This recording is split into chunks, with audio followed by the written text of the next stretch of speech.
Ok, vamos começar. Tem algumas pessoas que já começam a ouvir. A Laís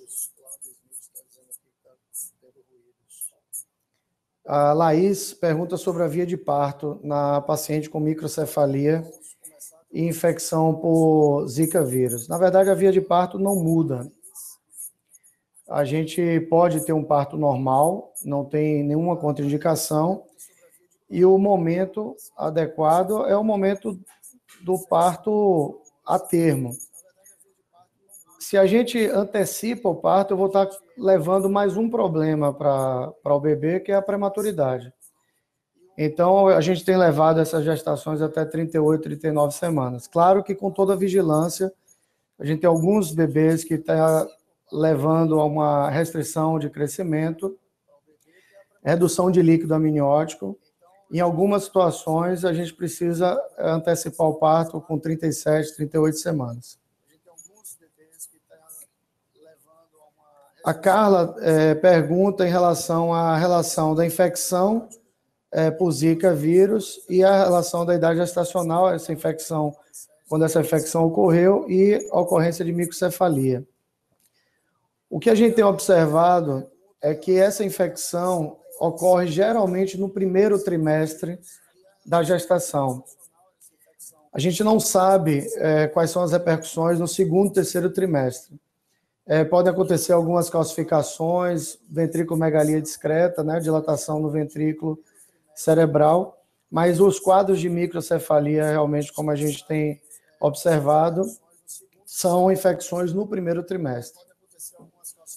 A Andrea Farias pergunta, ela é médica, radiologista em Recife, ela pergunta quando engravidar.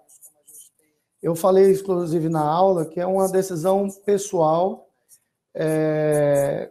né, uma situação de risco, a avaliação de risco é muito individual de cada casal, mas o que a gente fala é em relação ao risco geral para um risco individualizado. Então, esse ano, a gente teve em torno de 200, aqui está sendo investigado 200, 230 casos de microcefalia aqui na Bahia, por exemplo, e no Brasil, 2.000 casos de microcefalia.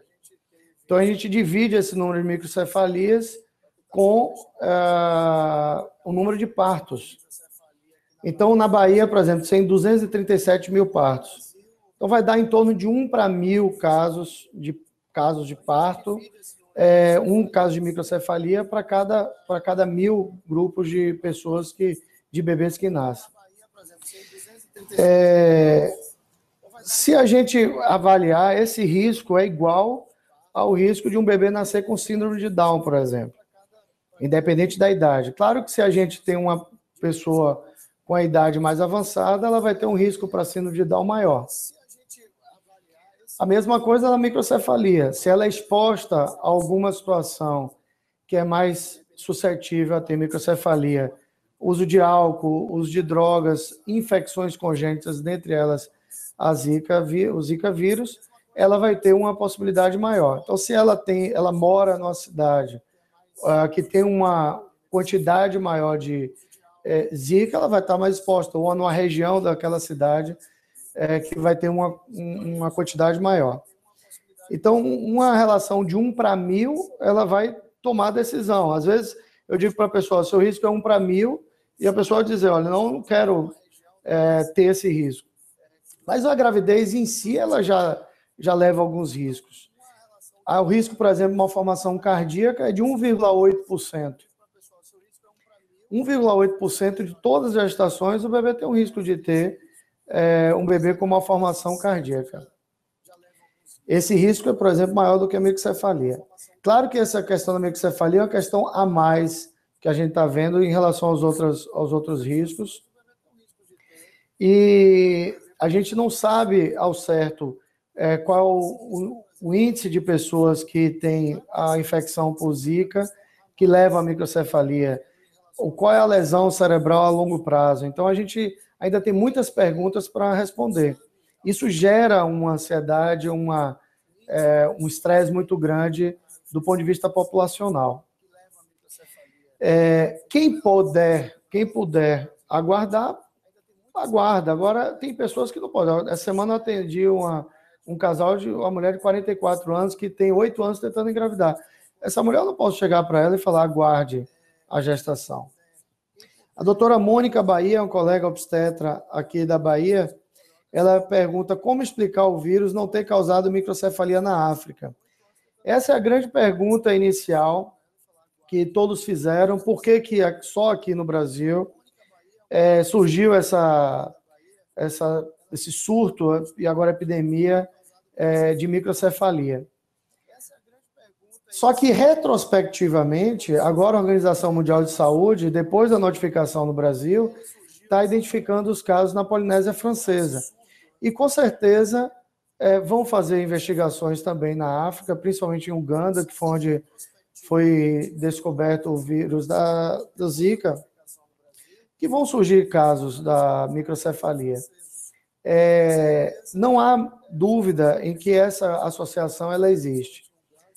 Na nossa casuística, por exemplo, 85% das gestantes com diagnóstico de microcefalia fetal tem o histórico de doença exantemática no primeiro trimestre e os exames sorológicos para dengue e chikungunya, por exemplo, serem negativos. Então, é uma associação nova que gera realmente dúvidas, mas a gente não tem dúvida em relação a essa associação e dentro em breve essas respostas vão ser bem sedimentadas na literatura. Muita coisa já se questionou, inclusive em relação à vacina para a rubéola. A gente tem levantado esses casos, não tem ninguém do nosso grupo que tenha histórico de vacina para a rubéola durante a gestação. Inclusive, a vacina de rubéola não é orientada durante a gestação, a utilização dela durante a gestação. E falando em relação à vacina, durante a aula eu falei até em relação à dengue, a vacina para dengue ela está em fase 4 no México. E a fase 3 aqui no Brasil, sendo testada agora em 17 mil pessoas, uma vacina que está sendo produzida no Instituto Butantan, que é superior, inclusive, ao laboratório privado que está lançando lá no México. A Camila Cotrim, ela pergunta se pode pegar de novo, né? Quem já teve Zika pode pegar de novo. Nós acreditamos que não, mas isso ainda falta dados laboratoriais para poder checar isso. E se isso for verdade, se as pessoas que já adquiriram Zika elas estão imunes, isso é um dado muito positivo, porque quando o vírus chega numa situação dessa, num país, numa população que está suscetível, ela geralmente imuniza cerca de 50% a 60% da população. Então, para o ano que vem, nós vamos ter uma população menor que é suscetível. Então, a gente combatendo o mosquito nessa fase de estiagem, dezembro e janeiro, e a partir de fevereiro que a gente vai ter os nossos casos de Zika voltando, a gente vai ter menos mosquito e a gente vai ter mais pessoas imunizadas. Então, é possível que para o ano que vem a gente consiga reduzir o número de casos de microcefalia. A Oni pergunta se o uso de repelente traz problema para o bebê. Essa é uma excelente pergunta porque realmente não há nenhum dado, nenhuma evidência de que os repelentes são usados há muito tempo e que causam problema de malformação para o feto. Então, você pode usar qualquer repelente. A icaridina é o melhor repelente, mas pode usar o DET, o IR3535. Os repelentes naturais, como citronela, eles têm evaporação mais rápida, então você tem que passar mais vezes, né, durante o dia.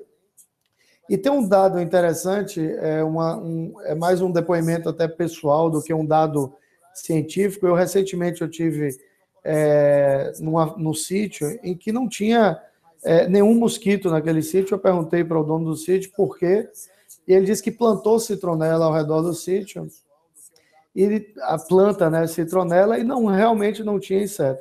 Eu acho que a gente ainda precisa investigar mais cientificamente sobre o poder dessas velas com citronela, das plantas, né, de citronela. A Darli, que pela pergunta deve ser otorrino, ela pergunta se existe calcificação coclear diagnosticada. Ainda não tem nenhum relato de calcificação coclear. A gente tem casos de calcificação em globo ocular, né, no cristalino. Agora a gente vai aqui, esse aqui foi o que eu tinha anotado.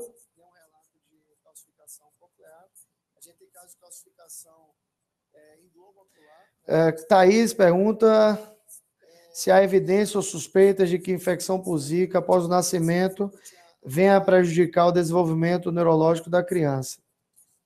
Não existe nenhum tipo de evidência, e a gente conversando, inclusive, com neuropediatras que têm acompanhado as crianças que foram expostas ao vírus do Zika, e não há nenhum tipo de evidência e que há alteração neurológica. Que têm acompanhado as crianças que foram expostas ao vírus do Zika, e não há nenhum... Gestantes com diagnóstico confirmado de feto com microcefalia devem ser encaminhadas para atendimento de alto risco. Nós estamos elaborando um protocolo aqui da Secretaria Estadual da Bahia e também em Pernambuco e no Ministério da Saúde também, que esses casos devem ser acompanhados com um ambulatório especializados, principalmente para uma avaliação ultrassonográfica. Se não for possível esse acompanhamento, que a gestante seja acompanhada pelo menos com obstetra, para saber o momento adequado do parto, ter uma vigilância melhor do feto, para a gente não chegar no final da gestação e perder uma gestação dessa. Esse acompanhamento, que a gestante seja acompanhada pelo menos com obstetra, para saber o momento adequado do parto, ter uma vigilância melhor do feto, para a gente não chegar no final da gestação e perder uma gestação dessa. Tá, então eu acho que eu já respondi aqui as principais perguntas e eu vou encerrar aqui o chat.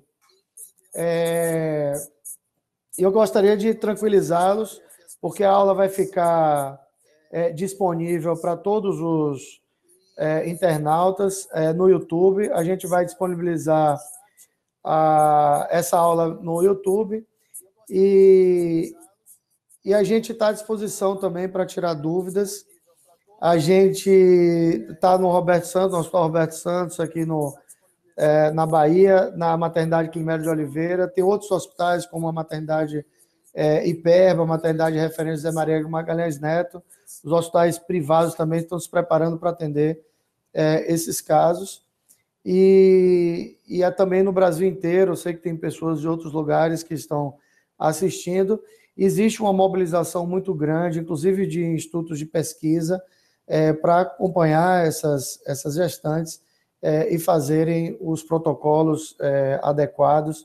Isso é um trabalho que está sendo feito, a gente tem que parabenizar, inclusive, o Ministério da Saúde e Pernambuco, também o Estado de Pernambuco, que notificou. A gente já tinha identificado aqui na Bahia a partir de julho, mas como não era notificação obrigatória a microcefalia, inclusive fetal, a gente não houve essa notificação, mas houve uma corrida muito grande de dados, levantamento de dados, e a gente tem que nos orgulhar aqui no Brasil de termos feito essa política de combate a esse problema, e que se os outros países não fizeram, agora estão fazendo retrospectivamente. Mas, sem sombra de dúvida, a gente está frente a uma entidade nova. Essas lesões que nós estamos vendo não são lesões comuns para nenhuma outra infecção. Quando a gente encontra infecção congênita, é muito característico as calcificações, principalmente as calcificações cerebrais.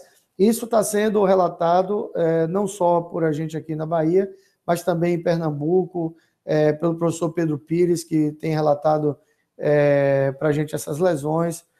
No Ceará, o professor Erlânio, como mostrei na aula, e aqui também por outros colegas que trabalham com medicina fetal, que trabalham com neonatologia e neuropediatria. Então, a gente vai encerrar aqui o chat, mas a aula e o chat vai ficar disponível nos canais que a gente vai disponibilizar agora no YouTube. Tá ok? Obrigado pela atenção. E a gente vai entrar em outras oportunidades também com esse mesmo sistema através da Educa Saúde.